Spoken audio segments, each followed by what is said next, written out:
This globalized world, youth are the most connected generation the world ever saw. In fact, the impact of digitalization has brought young generations closer than ever, and long distances became short.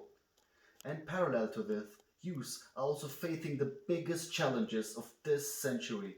Conflict, poverty, migration, or economic inequality are just few to mention.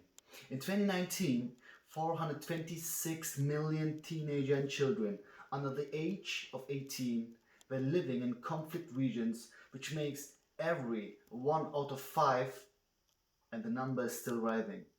Furthermore, youth were seen as part of the problem and not as part of the solution, which created a constant struggle with problems.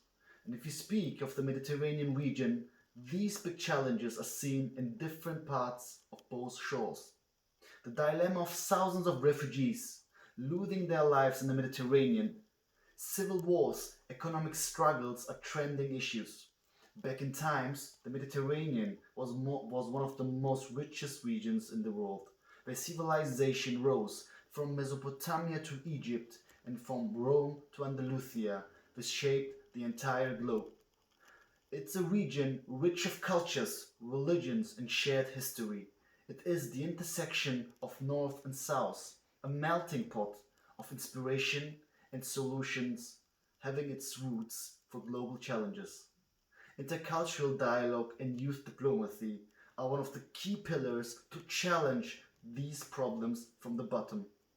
In the past 2 years, the Erasmus Plus virtual exchange program and the Young Mediterranean Initiative enabled a constructive engagement with decision makers from the United Nations, the European institutions, and governments, with young people from Casablanca to Stockholm and from Berlin to Alexandria to discuss and put concrete policy recommendations on the table, and to have an inclusive and intergenerational dialogue to face tomorrow's world with tomorrow's generation.